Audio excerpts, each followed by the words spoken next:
আজ আমরা এমন দুটি দেশের বাণিজ্যিক সম্পর্ক নিয়ে কথা বলবো যাদের সম্ভাবনা নিয়ে হয়তো অনেকেই সেভাবে ভাবেননি, ব্রাজিল আর বাংলাদেশ।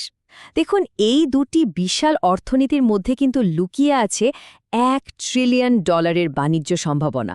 আর আজ আমরা দেখব সেই স্রোতে গা ভাসানোর আসল পথটা ঠিক কী। চলুন শুরু করা যাক। সরাসরি একটা সংখ্যা দিয়েই শুরু করা যাক। $2.65 বিলিয়ন। বর্তমানে এটাই হল ব্রাজিল আর বাংলাদেশের মধ্যে বাৎসরিক দ্বিপাক্ষিক বাণিজ্যের আকার। সংখ্যাটা দেখতে বেশ বড়, তাই না? কিন্তু আসল গল্পটা কিন্তু এই সংখ্যার পেছনেই লুকিয়ে আছে। এই পরিসংখ্যানটা একটু ভাঙলেই আসল চিত্রটা পরিষ্কার হয়ে যাবে। দেখুন, ব্রাজিল বাংলাদেশে রপ্তানি করছে প্রায় $2.5 বিলিয়ন পণ্য, আর উল্টো দিকে বাংলাদেশ ব্রাজিলে রপ্তানি করছে মাত্র $187 মিলিয়ন। এই যে বিশাল একটা ব্যবধান, এটাই কিন্তু বাংলাদেশি রপ্তানিকারকদের জন্য একটা বিরাট সুযোগের দরজা খুলে দিয়েছে। মানে বাজারটা তৈরি হয়েই আছে, শুধু সেখানে পৌঁছানোর সঠিক পথটা জানতে হবে। আর সবচেয়ে দারুণ ব্যাপার হলো, এই সুযোগটা কিন্তু স্থির নয়, এটা রীতিমতো বাড়ছে।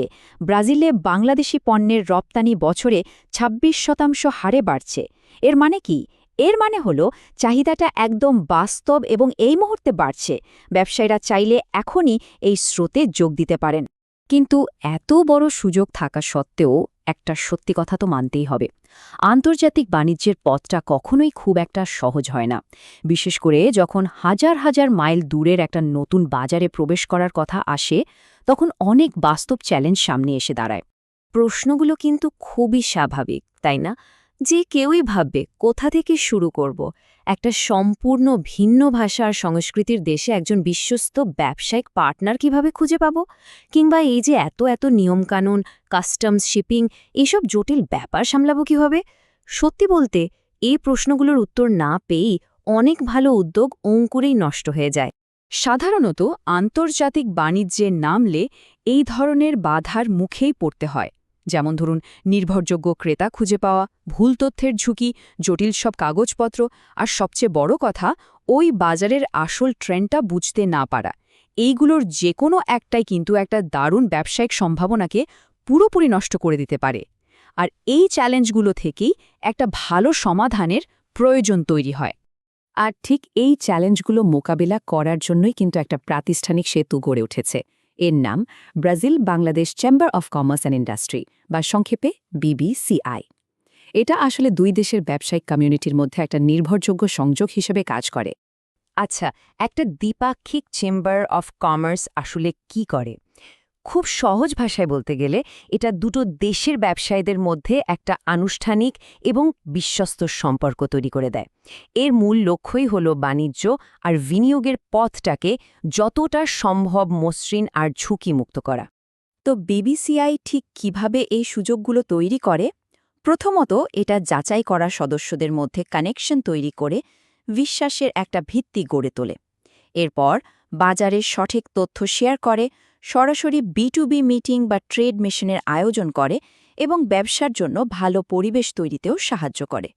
বলতে পারেন, BBCI একটা বিশ্বস্ত সেতুর মতো কাজ করে, যা একটা নতুন বাজারে যাত্রাকে অনেক নিরাপদ আর কার্যকর করে তোলে। প্রাতিষ্ঠানিক সেতু তো তৈরি হলো, কিন্তু সেই সেতু পার হওয়ার জন্য তো সঠিক সরঞ্জাম আর একজন পথপ্রদর্শকও দরকার, তাই না? ঠিক এখানেই আসছে ট্রেড অ্যান্ড ইনভেস্টমেন্ট বাংলাদেশ বা TNIB।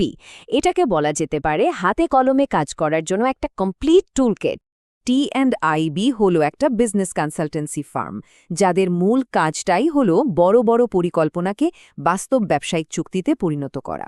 আর সবচেয়ে মজার বিষয় হলো, BBCI এর সেক্রেটারি জেনারেল এবং TNIB-র প্রতিষ্ঠাতা কিন্তু একই ব্যক্তি। এই সমন্বয়ের কারণে প্রাতিষ্ঠানিক সাপোর্ট আর মাঠ পর্যায়ের কাজের মধ্যে একটা দারুণ মেলবন্ধন তৈরি হয়েছে। TNIB-র কাজের পরিধিটা কিন্তু আসলে বেশ বড়। বিজনেস কনসালটেন্সি থেকে শুরু করে IT সার্ভিস, ডিজিটাল মার্কেটিং পর্যন্ত, মানে একটা নতুন বাজারে সফল হতে যা যা লাগতে পারে তার প্রায় সবকিছুই তারা এক ছাতার নিচে নিয়ে এসেছে। এই তুলনাটা দেখলেই TNIB-র কার্যকারিতা একদম পরিষ্কার হয়ে যাবে।